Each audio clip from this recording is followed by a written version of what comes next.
Hi, நான் உங்கள் மங்களூர் காலன். Welcome to another episode. இந்த எபிசோட்லேயும் நம்ம மங்களூரை பற்றி தான் பார்க்க போகிறோம். ஸோ இந்த ஊரில் மங்களூர் ரன்னிங் கிளப் அப்படின்னு சொல்லிட்டு ஒரு கிளப் இருக்குது. வாரம் வாரம் ஞாயிற்றுக்கிழமை இவங்க எல்லாரும் ஒன்று சேர்ந்து மங்களூரை சுற்றி அப்படியே ஓடுவாங்க. அந்த மாதிரி பண்ணுறப்போ ஒரு வாரம் ஹெரிட்டேஜ் ரன் அப்படின்னு சொன்னாங்க. ஹெரிட்டேஜ் ரன்னா மங்களூரில் இருக்கிற புராதனமான இடங்களை நம்ம அந்த ரன்னில் கவர் பண்ணுற மாதிரி ஒரு 7-8 கிலோமீட்டருக்குள்ளே கவர் பண்ணுற மாதிரி இது பண்ணாங்க. ஒரு இடத்துலையும் நின்று அந்த இடத்த பற்றி ஒரு ஆள் அவங்களோட பற்றின அன்னைக்கு நாங்கள் தெரிஞ்சுக்கிட்ட விஷயத்த இன்றைக்கி உங்கள் கூட ஷேர் பண்ணிக்கலாம் அப்படின்னு சொல்லிட்டு இந்த எபிசோடில் இது குட்லா எபிசோடில் இந்த எபிசோட் பார்க்கலாம் அப்படின்னு சொல்லிட்டு இந்த சீசனில். ஸோ மேங்களூருக்கு நிறையா வேறு வேறு பெயர்கள் கூட இருக்குது. இப்போ நான் இதுக்கு குட்லான்னு பேர் வச்சதுக்கு காரணம் துளுவில் மங்களூர் குட்லா அப்படின்னு சொல்லுவாங்க. குட்லா அப்படின்னா கூடுற இடம், சேர்ற இடம், ஜங்ஷன் அப்படின்னு வச்சுக்கலாம். அதுதான் குட்லா. இதை கொடியல் அப்படின்னும் சொல்லுவாங்க. இன்னொன்று இதில் இது இது இன்னொரு கொடியல் அப்படின்னா இன்னொரு ஃபார்ம் ஆஃப் லோக்கல் லாங்குவேஜில் இது கொடியல் அப்படின்னு சொல்லுவாங்க. கொடியல் பைல் அப்படின்னு சொல்லுவாங்க. கொடியல் பைல் அப்படிங்கிறது இப்போவும் ஒரு இடம் இருக்குது, கொடியல் பைல் அப்படின்னு சொல்லிட்டு. பைல் அப்படின்னா வயக்காடு, வயலும் வயல் சார்ந்த இடம் தான் பைல் அப்படின்னு சொல்லுவாங்க. அப்படின்னு சொல்லி பேரி லாங்குவேஜில் இந்த சிட்டியை பைக்கலா அப்படின்னு சொல்லி ரெஃபர் பண்ணுவாங்க. அப்புறம் இந்த அரேபியன் ட்ரேட் ரெக்கார்ட்ஸ்லாம் இதை மஞ்சரூரு அப்படின்னு போட்டிருப்பாங்க. அப்புறமா பேர்ஷியனில் மஞ்சரன் அப்படின்றதும், சான்ஸ்கிரிட்டில் மங்களாரம். இப்போவும் கேரளாவில் இருக்கிற நிறையா பேர் இது மேங்களூர்னு சொல்கிறது நான் ரொம்ப கம்மியாக தான் கேள்வி. மங்களாரம் தான் சொல்லுவாங்க. மங்களாபுரம் மங்களாரம் அப்படிம்பாங்க. அப்புறம் அவ்வளோதான். இந்த பேர்லாம் மங்களூருக்கு இருக்குது. ஸோ நாங்கள் அப்படி அந்த மாதிரி அந்த ரன்னு சொல்லியிருந்தேன் இல்லையா, அந்த ரன்னில் ஃபஸ்ட்டு நாங்கள் போன இடம் ஆக்சுவலாக இந்த ரன் ஃபுல்லாகவே இந்த பந்தர் ஏரியாவில் தான் நடந்துச்சு. பந்தர் ஏரியா தான் நான் சொன்னேன். ஓல்டு போர்ட் போன எபிசோடில் நான் சொல்லியிருந்தேன் இல்லையா, ஓல்டு போர்ட் அப்படின்னு சொல்லிட்டு. அந்த ஓல்டு மேங்களூர் போர்ட் தான் இந்த பந்தர் ஏரியா. இந்த பந்தர் ஏரியாவில் தான் நிறைய பலதரப்பட்ட மக்கள் தங்கியிருந்தாங்க. தங்கி வியாபாரம் பார்த்தாங்க. ஜீவிஷ் பீப்புளாக இருக்கட்டும், பேர்ஷியன் பீப்புளாக இருக்கட்டும், அப்புறமா குஜராத்து பீப்புளாக இருக்கட்டும், அப்புறம் அரேபியன் பீப்புளாக இருக்கட்டும். நம்ம இப்போ நமக்கு தெரிஞ்சு பிரிட்டிஷ் பீரியட் தான் ரொம்ப ஒரு 200-300 வருஷம் பிரிட்டிஷ் பீரியட் தானே நமக்கு இங்கே ப்ரொலாங்டாக இருக்குது. எல்லாமே பிரிட்டிஷர் தான் நம்ம மோஸ்ட்லி இது பண்ணுவோம். ஆனால் இங்கே மேங்களூரை பொறுத்த வரைக்குமே பிரிட்டிஷ் இந்தியாவுக்கு வர்றதுக்கு முன்னாடியே பேர்ஷியன், அரேபியன் இவங்க இங்கே வர்த்தகத்துக்காக வந்திருக்காங்க. அது லேட்டராக 1500களில் தான் போர்ச்சுகீஸ் இங்கே வியாபாரத்துக்கு அவங்க தான் கொஞ்சம் இந்த வாலாட்டினது, சேட்டை பண்ணது, இது எல்லாமே இந்த போர்ச்சுகீஸ்காரங்க தான். வர்றவங்ககிட்டலாம் பிரச்சனை பண்ணுறது, இதெல்லாம் போர்ச்சுகீஷியன் தான் ஆரம்பித்தாங்க. அதுக்கப்புறம் பின்னாடி அவங்கள சண்டை போட்டு பற்றி விட்டு அதெல்லாம் நிறையா நடந்திருக்கு. ஸோ இந்த ஏரியா, இந்த பந்தர் ஏரியா, இந்த போர்ட் ஓரமாக இருக்க ஏரியாவில் தான் நாங்கள் இது பண்ணோம். அதில் நாங்கள் ஃபஸ்ட்டு ஸ்டார்ட் பண்ணது ஒரு பில்டிங்லேருந்து ஸ்டார்ட் பண்ணோம். அந்த building Canara chamber of commerce அப்படின்னு சொல்லிட்டு. அந்த பில்டிங் பார்த்திங்கன்னா 41, 42 தான் அந்த பில்டிங் திறந்துருக்காங்க, ஓப்பன் பண்ணியிருக்காங்க. அங்கே இருக்கிற எல்லாருமே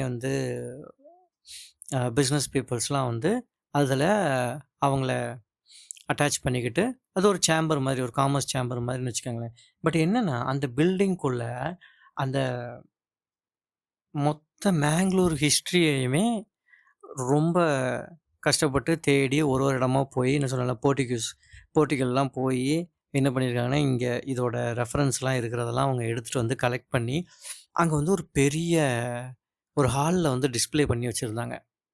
எப்படி மேங்களூரோட பிஸ்னஸ் ஸ்டார்ட் ஆச்சு, மேங்களூர் போர்ட்டுக்கு முக்கியத்துவம் உலகளாவிய முக்கியத்துவம் எப்படி வந்தது, எந்தெந்த வருஷத்தில் எந்தெந்த நாட்டு வணிகர்கள் வந்திருக்காங்க, அதுக்கான தரவுகளும் எல்லாமே அவங்க கலெக்ட் பண்ணி இதை அந்த மேப்பை ரெடி பண்ணி வச்சுருந்தாங்க. பார்க்குறதுக்கு ரொம்ப பியூட்டிஃபுல்லாக இருந்துச்சு. ஸோ அங்கேருந்து தான் நாங்கள் இதெல்லாமே ஆரம்பித்தோம். ஸோ முதல்ல ஷெட்டிகாருங்கிறவங்க எப்படி பிஸ்னஸ் ஆரம்பித்தாங்க இங்கே அப்புறமா அதை ஃபாலோ பண்ணி வர்த்தகம்லாம் எப்படி ஆரம்பிச்சது, பேங்கிங் எப்படி ஆரம்பிச்சது, இந்த ஊரில் எத்தனை பேங்க்லாம் இருந்துச்சு, இது எல்லாமே அங்கே அந்த பில்டிங்கில் இருந்துச்சு. அது எல்லாத்தையுமே பார்த்துட்டு அங்கேருந்து என்ன பண்ணோம்னா, அடுத்து எங்களோட ஸ்டாப் வந்து ஒரு மசூதி. இந்த மசூதி வந்து பார்த்தீங்கன்னா, 644 ஏடியில் வந்து கட்டினது. இதில் ஒரு கான்ட்ரோவர்ஷியலான விஷயம்னு சொல்லவா? இல்ல எப்படின்றதுனா, இது இந்த இந்த மசூதியோட முதல் நாள் இருக்குல்ல, இந்த ஈபாக் இயர் அப்படின்னு சொல்லுவாங்கல்ல, ஃபர்ஸ்ட்டு கட்டின மசூதி. இது இந்த ஃபர்ஸ்ட்டு கட்டின வருஷம். இப்போ நம்மலாம் வீடு கட்டும்போது 86, 92ன்னு போட்டுருக்கோம்ல, அந்த மாதிரி இந்த மசூதி கட்டின வருஷம் வந்து ப்ராஃபட் முகமது இருக்கார்ல, அவரு மெக்காலேருந்து மதீனாவுக்கு போன வருஷமா. 622. பட் ஆனா இதுக்கான தரவுகள் வந்து அதிகம் இல்ல. ஆ அது வந்து இதுக்கு சப்போர்ட் பண்ணல. பட் ஆனா இங்க இருக்கிறவங்க நம்புறது வந்து, அந்த டைம்ல வந்து இந்த மசூதி இங்க இருக்குது அப்படின்னு சொல்லிட்டு. இது வந்து அந்த டைம்ல வந்து பார்த்தீங்கன்னா, ஒரு ஆம், ஒரு செட் ஆஃப் பீப்பிள்ஸ் அங்கேருந்து இங்க வந்து, ஐ மீன் அரபுலருந்து இங்க வந்து, அவங்க இங்க வந்து பிஸ்னஸ் பண்ணியிருக்காங்க. அப்புறம் அவங்க பிஸ்னஸ் பண்ணத பார்த்துட்டு, இங்க உள்ள லோக்கல் சேர மன்னர் இருக்கார் இல்லையா? அவர் வந்து என்ன பண்ணியிருக்காரு அப்படின்னா, இவங்களுக்கு வந்து நெறைய ஹெல்ப் பண்ணியிருக்காரு. இவங்களுக்கு நெறைய ஹெல்ப் பண்ணி, அந்த இடத்த அவங்களுக்கு குடுத்து, நீங்க வந்து மசூதி கட்டிக்கங்க அப்படின்னு சொல்லிட்டு, அவர் வந்து ஹெல்ப் பண்ணியிருக்காரு. அதுக்கப்புறமா பின்னால வந்து பார்த்தீங்கன்னா, நம்ம தலைவர் திப்பு சுல்தான் வந்து அத இன்னும் கொஞ்சம் வந்து எக்ஸ்பேண்ட் பண்ணி, அதுக்கு வந்து அவரோட பொண்ணு பேர வந்து வச்சுட்டாரு. அதுதான் இன்னைக்கு வரைக்கும் அதோட பேரு. ஜீனத் பக்ஸ் மஸ்ஜித் அப்படின்னு சொல்லிட்டு. ஆனா ஆக்சுவலா அதுக்கு வந்து இங்க லோக்கல்ல வந்து அதுக்கு இன்னொரு பேர் இருக்கு. அந்த பேர் என்னன்னா, ஒரே ஒரு நிமிஷம் இருங்க. ஆ அதுக்கு லோக்கல்ல இருக்க பேர் என்னன்னா, மாலிக் தீனார் வாலிய பள்ளி. இதுதான் வந்து அதுக்கு இருக்க, அதாவது தீனார் வாலிய பள்ளி அப்படின்னு சொல்லிட்டு அத வந்து சொல்லுவாங்க. நம்ம திப்பு சுல்தான் வந்து அவரு அதுக்கப்புறம் அத இது பண்ணிட்டு, ரெனோவேஷன் மாதிரி பண்ணிட்டு, அதுக்கு வந்து அவங்க பொண்ணு பேர வந்து வச்சுட்டாங்க. என்னன்னா, இது உள்ள ஃபுல்லாவே தேக்கு வச்சு கட்டியிருப்பாங்க. இப்ப நார்மலா நமக்கு ஒரு மசூதினா, அந்த டோம்ப் மாதிரிலாம் இருக்கும் இல்லையா மேல, அந்த மாரி தானே நமக்கு வந்து பார்த்துருப்போம். இது வந்து கம்ப்ளீட்டாவே எப்படி இருக்கும்னா, இந்த கேரளா ஸ்டைல் ஆர்க்கிடெக்ட்ல இருக்கும். கேரளால உள்ள கோயிலுக்கு, அங்க உள்ள குடிக்கெல்லாம் போயிருந்தீங்கன்னா உங்களுக்கு தெரிஞ்சிருக்கும். அந்த மரத்திலேயே வந்து சுத்தி அந்த ரெக்டாங்கிள் ஷேப்ல பண்ணியிருப்பாங்கல்ல, அதே மாதிரி இருக்கும். இதோட இன்னொரு சிறப்பு அம்சம் என்னன்னா, இதில ஒரு இடத்துல கூட ஆணியே இருக்காது. எல்லாமே வுடன் லாக்கிங் சிஸ்டம் தான். இப்போ வரைக்குமே அதுக்கு வந்து அ எண்ணெய் போட்டு அத வந்து பராமரிச்சுட்டு இருக்காங்க. அது தேக்கு அப்படிங்கிறதுனால. உள்ள போனீங்கன்னு வச்சுக்கோங்களேன், அந்த ரொம்ப அமைதியா இருக்கும். நீங்க யோசிச்சு பாருங்க. இது கம்ப்ளீட்டா மார்க்கெட்டு சல சல சல சலன்னு சத்தம் போட்டுட்டே இருக்கும். சத்தம் கேட்டுக்கிட்டே இருக்கும். ஆனா, நீங்க இந்த இந்த ஏரியாக்குள்ள போனீங்கன்னா, இந்த மசூதிக்குள்ள போனீங்கன்னா, செம்ம அமைதியா இருக்கும். வேற லெவலா இருக்கும்.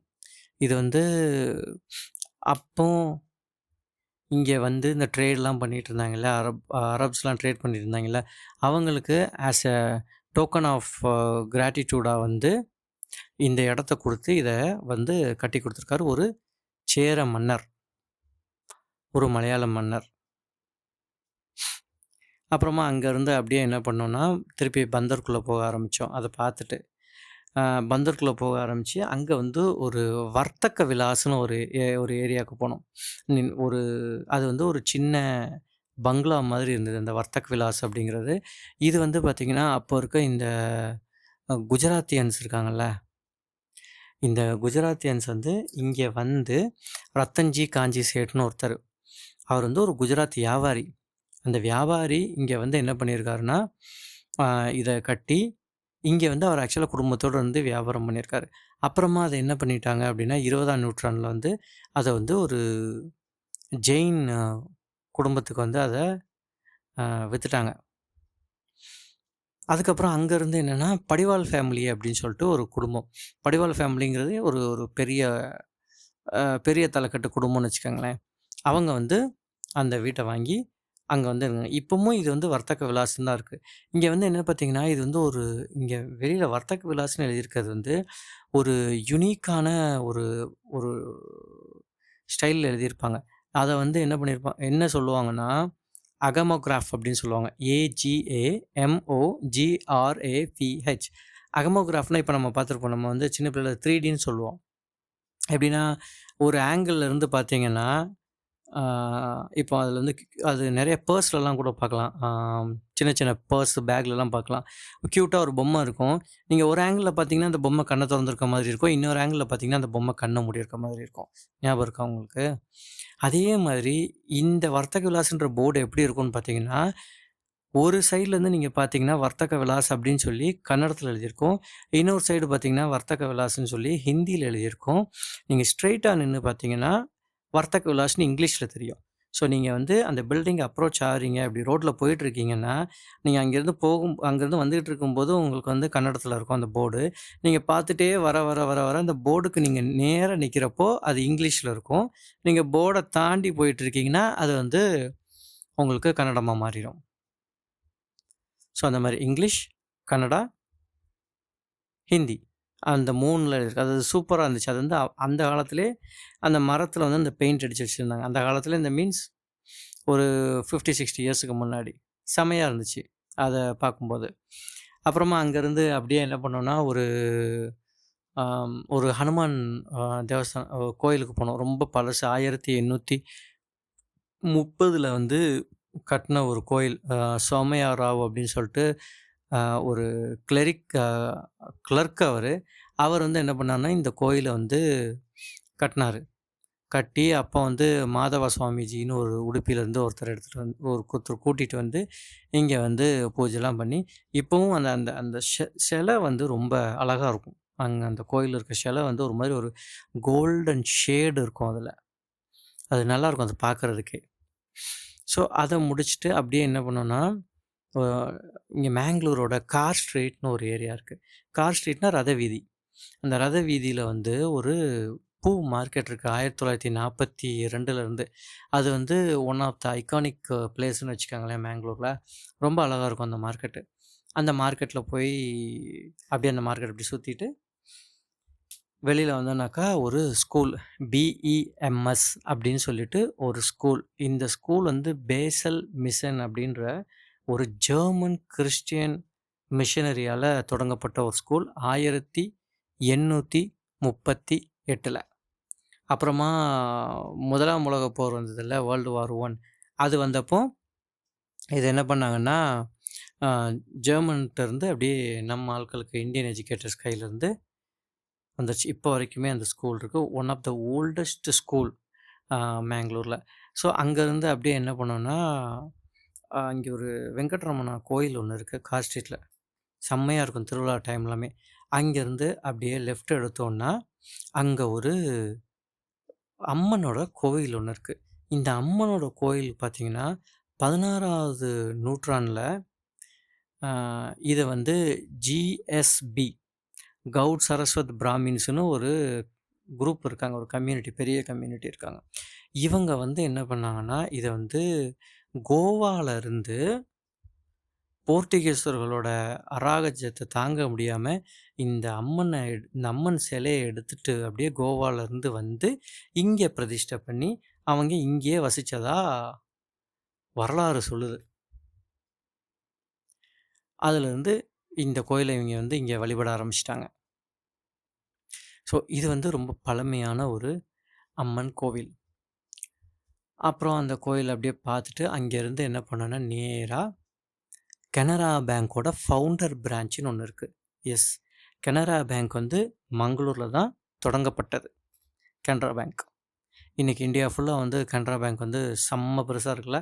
அது வந்து 1906ல ஸ்ரீ அம்மம்பாள் சுப்பாராவ் பை அப்படின்றவரு இங்க தான் வந்து அந்த பேங்க்க வந்து ஓப்பன் பண்ணாரு.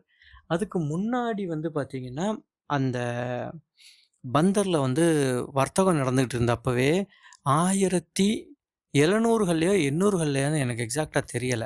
அந்த டைம்ல வந்து ஒரு சங்கத்தின் சார்பா ஒரு பேங்க் தொடங்கப்பட்டு, ஹிந்துஸ்தான் ஏதோ ஒரு லிமிட்டட் இருந்தால் ஒரு பேங்க் ஓப்பன் பண்ணி அந்த பேங்க் ஓடிட்டு இருந்துச்சு. அதுக்கப்புறம் பின்னால அது வந்து கலைஞ்சிருச்சு. ஆனால் அஃபிஷியலாக வந்து பார்த்திங்கன்னா உங்களுக்கு கனரா பேங்க் வந்து இங்கே உள்ளது. அப்புறம் விஜயா பேங்க்னு ஒரு பேங்க் இருக்குது. இப்போ அதை வந்து நம்ம பேங்க் ஆஃப் பரோடா கூட மிங்கிள் பண்ணிட்டாங்க. அது இங்கேருந்து ஆரம்பித்தது தான். ஸோ அப்படியே அந்த ஃபவுண்டர்ஸ் பிரான்ச்சை பார்த்துட்டு அங்கேருந்து அப்படியே என்ன பண்ணிட்டோன்னா சிட்டி பேக்கரின்னு ஒரு பேக்கரிக்கு வந்தோம். இந்த சிட்டி பேக்கரி வந்து 1950ல் ஆரம்பித்த ஒரு பேக்கரி. இவங்களோட மக்ரூன் ரொம்ப ஃபேமஸ் இங்கே. இந்த சிட்டி பேக்கரி வந்து அவங்க ரிஜிஸ்ட்ரேஷன் இது ட்ரேட்மார்க்கே வச்சுருக்காங்க. 88ல் வந்து ட்ரேட்மார்க் வந்து அவங்க வாங்கி இங்கே அவங்களோட பிஸ்னஸ்லாம் பண்ணிகிட்ருக்காங்க. அப்புறமா இங்கே இன்னொரு ஒரு ஃபேமஸான ஒரு இடம் இருக்குது. நீங்கள் மேங்களூரை பற்றி கூகுள் பண்ணிங்கனாலே இங்கே போகாமல் வராதீங்க அப்படின்னு சொல்லிட்டு. இந்த இடத்தோட பேர் சொல்கிறதுக்கு முன்னாடி அந்த ஓனரோட பேரை நான் சொல்கிறேன். 1975ல் வந்து இந்த இதை வந்து ஓப்பன் பண்ணாங்க, இந்த நிறுவனத்தை வந்து. அவர் பேர் வந்து பிரபாகர் காமத். ஆனால் அவரை எல்லோரும் அன்போட பப்பா மாமுன்னு கூப்பிடுவாங்க. பப்பாஸ் கேள்விப்பட்டிருக்கீங்களா? அந்த பப்பாஸோட பப்பா மாமு வந்து அவர் தான், பிரபாகர் காமத். இன்றைக்கி மேங்களூரில் வர்றவங்க எங்கே போகிறாங்களோ இல்லையோ பப்பாஸ் போகவே மாட்டாங்க. ஏன்னா Mangalore is the ice cream capital of India. So இந்த பப்பாஸ் மாமா வந்து என்ன பண்ணியிருக்காருன்னா, முதல்ல ஐடியல் ஐஸ்கிரீம் தான் ஓப்பன் பண்ணார். ஐடியல் ஐஸ்கிரீமோட ஒரு ரெஸ்டாரண்ட் ஸ்டைல் இது தான் வந்து பப்பாஸ். ஏன்னா ஐடியல் ஐஸ்கிரீம் வந்து இந்த சிட்டியில் வந்து ரொம்ப சின்னதாக ஒரு இடத்துல தான் அவங்க ஆரம்பித்தாங்க. இப்போ பார்க்கிங்லாம் ரொம்ப பிரச்சனையாக இருக்குதுன்னு தெரிஞ்சதுக்கப்புறம் அதை வந்து என்ன பண்ணாங்கன்னா, கொண்டு போய் கொஞ்சம் அவுட்டரில் வந்து இப்போ இருக்க பரத்மால் பக்கத்தில் பப்பாஸுங்கிற இதை ஓப்பன் பண்ணாங்க. ஒரு பில்டிங்கில் வந்து ஓப்பன் பண்ணாங்க. அதுக்கப்புறம் பார்த்திங்கன்னா இன்றைக்கி நிறைய பேர் ஐடியலை மறந்துட்டாங்க. பப்பாஸை தான் எல்லோரும் வச்சுருக்காங்க. ஏன்னா ஐடியலில் வந்து ஜஸ்ட் ஐஸ்கிரீம்ஸ் மட்டும்தான் கிடைக்கும், வேறு எதுவுமே கிடைக்காது. பட் பப்பாஸில் வந்து பார்த்திங்கன்னா உங்களுக்கு தோசையிலேருந்து பீஸாலேருந்து பர்கர்லேருந்து எல்லாமே உங்களுக்கு கிடைக்கும். ஸோ பப்பாஸ் வந்து செம்ம இதாகிடுச்சு. அவங்களோட சிக்னேச்சர் பார்த்திங்கன்னா கட்பட் அப்படின்ற ஒரு ஐஸ்கிரீம். கட்பட்னா என்னன்னு சொல்லிடுறேன். கட்பட்னா அவசரமாக பண்ணுறதுக்கு பேர் தான் கட்பட். அதாவது நம்ம வந்து கடகடன்னு செய்வோம்னு சொல்லலையா, அதுதான் கட்பட். ஒரு ஐஸ்கிரீம் பார்லர் வந்து க்ளோஸ் பண்ணுற நேரத்தில், ஒரு ஐஸ்கிரீம் கடை வந்து க்ளோஸ் பண்ணுற நேரத்தில் ஒரு ஃபேமிலி அப்ரோச் பண்ணி எங்களுக்கு ஏதாவது ஐஸ்கிரீம் இருக்கான்னு பார்த்தா அவங்களுக்கு முழுசாக கொடுக்குற மாதிரி அவங்ககிட்ட எதுவுமே இல்லை. எல்லாமே கொஞ்சம் கொஞ்சமாக வேறு வேறு ஃப்ளேவரில் இருந்தோடனே எல்லாத்தையும் மிக்ஸ் பண்ணி அவங்களுக்கு கொடுத்துட்டாங்க. ஸோ அதுதான் வந்து கட்பட். அதுக்கப்புறம் வந்து என்ன ஆச்சுன்னா, பப்பாஸில் ஐடியலில் வந்து அது ஒரு ஃபேமஸான டிஷ்ஷாகவே மாறிடுச்சு கட்பட் அப்படிங்கிறது. அப்புறம் வந்து பப்பாஸில் நீங்கள் போய் சாப்பிட்றதா இருந்தால் கட்பட் ட்ரை பண்ணலாம். பேராஃபிட்னு ஒன்று இருக்குது, அது ட்ரை பண்ணலாம். இந்த ரெண்டுமே வந்து அவங்களோட சிக்னேச்சர் டிஷ். ஸோ அந்த ஐடியாவில் முடிச்சுட்டு அதுக்கப்புறம் நாங்கள் திரும்பி வந்த இடம் தான் லேடி காஷன். லேடி காஷன் அப்படிங்கிறது என்னென்னா ஒரு ஹாஸ்பிட்டலோட பேர். ஓகேங்களா? இந்த லேடி காஷன் வந்து 1849ல் பிரிட்டிஷ்காரங்களால் விமன்ஸ் அண்ட் சில்ட்ரனுக்காக மட்டுமே இது பண்ணுது. இன்றைக்குமே இங்கே உள்ள எல்லாருமே எஸ்பெஷலி டெலிவரி டைமில் லேடி காஷன் தான் போவாங்க. நம்பி போகலாம். உங்களுக்கு புரியுதில்ல? இப்போ பேறுகாலம்னாலே டெலிவரினாலே நிறையா அதில் கொஸ்டின்ஸ் இருக்குது. பாப்பாவோட ஹெல்த்து, அம்மாவோட ஹெல்த்து, சுகப்பிரசவம் ஆகுமா, செக்ஷன் ஆகுமா, அந்த மாதிரிலாம் எந்த கவலையுமே கிடையாது. உங்களுக்கு லேடி காஷன் போனீங்கன்னா எல்லாத்தையும் அவங்களே பார்த்துக்கோங்க. ஆமாம். ஸோ இந்த லேடி காஷன் ஹாஸ்பிட்டல் வந்து 1849ல் இங்கே மேங்களூரில் வந்து ஓப்பன் பண்ணாங்க. அதுக்கப்புறம் வந்து 1920ல் தான் இதுக்கு ஆக்சுவலாக லேடி காஷன்ற பேரே வந்துச்சு. ஜார்ஜ் காஷன் அப்படின்றவர் இங்கே கவர்னர் ஆஃப் மெட்ராஸாக இருந்தப்போ 1924லேருந்து 29 வரைக்கும் மெட்ராஸோட கவர்னராக இருந்தப்போ இந்த ஹாஸ்பிட்டலை வந்து ரீஃபர்பிஷ் பண்ணி லேடி காஷன் அப்படின்னு சொல்லிட்டு அவங்க ஒய்ஃபோட பேரை வந்து இதுக்கு சூட்டிட்டார். இது வந்து கம்ப்ளீட்டாக லேடிஸ்க்கு தான். ஓகேங்களா? ஜென்ரல் ஹாஸ்பிட்டல் இங்கே ஒன்று இருக்குது, அதுக்கு பேர் வென்லாக். இந்த வென்லாக் ஹாஸ்பிட்டல் வந்து 1848ல் பிரிட்டிஷ் ஈஸ்ட் இந்தியாவால் மிலிட்ரி ஹாஸ்பிட்டலாக தான் வந்து இது வந்து தொடங்கப்பட்டது முதல்ல.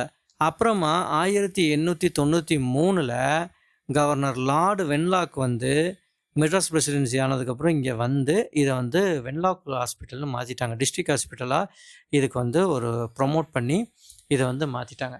அன்று முதல் இன்று வரை இதை எல்லோருமே வென்லாக் ஹாஸ்பிட்டல் தான் சொல்லுவாங்களே தவிர யாருமே கவர்மெண்ட் ஆஸ்பத்திரின்னு சொன்ன கிடையாது. இது வரைக்கும் நீங்கள் இங்கே வந்து இங்கே லோக்கலில் யார்கிட்ட நீங்கள் கேட்டிங்கனாலும் இதை வந்து கவர்மெண்ட் ஹாஸ்பிட்டல்னு சொல்லவே மாட்டாங்க. ஜென்னாக இருந்தால் மென்னாக இருந்தால் வென்லாக்கு, லேடிஸாக இருந்தால் என்ன ப்ராப்ளமாக இருந்தாலும் சரி லடிகஷன் தான். 24/7 நீங்கள் எப்போ வேணாலும் போகலாம். அப்புறமா அங்கேருந்து அப்படியே என்ன பண்ணோன்னா மிலாகிரிஸ் சர்ச்சுன்னு ஒன்று இருக்குது. இந்த மிலாகிரிஸ் சர்ச் வந்து ஒன் ஆஃப் ரொம்ப பெரிய ஒரு சர்ச் இப்போ இருக்கிறதுலே ரொம்ப பழமையான சர்ச்சுன்னு சொல்லலாம். 1680 வந்து இதை கட்டினாங்க. அதுக்கப்புறம் என்ன ஆச்சுன்னா 1680 இதுக்கு வந்து கெலடி சென்னம்மா அப்படின்ற லோக்கலில் இருக்க ஒரு குயின் தான் இதுக்கு வந்து இடம் கொடுத்தாங்க இந்த சர்ச்சை கட்டிக்கிறதுக்காக. அப்புறமா என்னாச்சு அப்படின்னா 1756 ரெவனன்ட் ஃபாதர் பிரிண்டோங்கிறவர் வந்து இடத்துல கொஞ்சம் பிரச்சனை வந்ததுனாலையும் கொஞ்சம் மெயின்டெனன்ஸில் பராமரிப்பு செலவுகள் கொஞ்சம் அதிகமாக இருக்கிறதுனாலையும் இவர் என்ன பண்ணார்னா அதை திருப்பி வந்து புனரமைச்சார். 1680 இவங்க முதல்ல கட்டின இடம் வந்து இப்போ செமெட்ரியாக இருக்குது, அந்த சர்ச்சோட செமெட்ரியாக இருக்குது.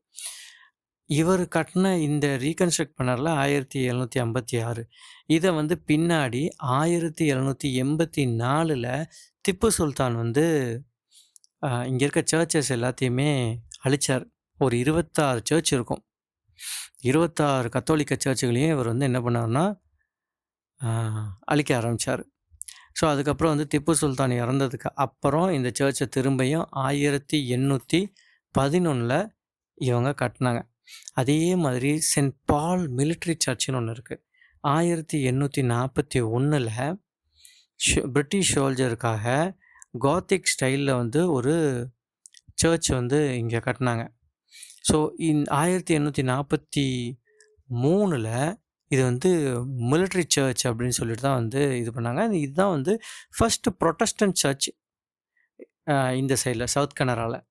இது வந்து ஈஸ்ட் இந்தியன் கம்பெனி தான் கட்டினாங்க. பிரிசன் லேபர் இருக்காங்கள்ல, சிறை கைதிகள், அவங்கள வச்சு தான் வந்து இதை கட்டினாங்க. அப்புறம் பார்த்திங்கன்னா இங்கே வந்து அதை அப்படியே முடிச்சுட்டு அங்கேருந்து அப்படியே பண்ணோன்னா ஒரு கிளாக் டவருக்கு வந்தோம். 1897 வந்து இந்த கிளாக் டவர் வந்து கட்டினாங்க. இதுவுமே வந்து யாருன்னா பேஷல் மிஷன் இருக்காங்களா ஜெர்மன், அவங்க வந்து அவங்களோட ஷாப்பில் தான் வந்து இதை ரெடி பண்ணாங்க, ஒர்க் ஷாப்பில். அதுக்கப்புறம் ரொம்ப நாளாக வந்து இருந்தது. அப்புறம் ரீசெண்டாக ரோடை ரெடி பண்ணும்போது இதை இடிச்சிட்டாங்க. இடித்து இப்போது அதுக்கப்புறம் மறுபடியும் ரோடை எக்ஸ்பேண்ட் பண்ணும்போது இந்த கிளாக் டவரை மறுபடியும் நிர்ணயினாங்க. இப்போ அந்த கிளாக் டவரில் நாயக் அப்படின்னு ஒருத்தர் இருக்கார். அவங்களோட அது ரொம்ப ஃபேமஸான இங்கே கிளாக் தயாரிக்கிற ஒரு கம்பெனின்னு வச்சுக்கோங்களேன், அவங்களோட கடிகாரம் தான் இப்போ அதில் ஓடிக்கிட்டு இருக்குது. ஸோ இப்போதைக்கு ஆல்மோஸ்ட் ஒரு 20 மினிட்ஸ் ஆயிடுச்சு. இதில் மீதி இருக்கிற கதையில் நான் உங்களுக்கு அடுத்த வாரத்தில் சொல்கிறேன். அது வரைக்கும் உங்களிடமிருந்து விடைபெறுவது உங்கள் மங்களூர் காரன். பாய்.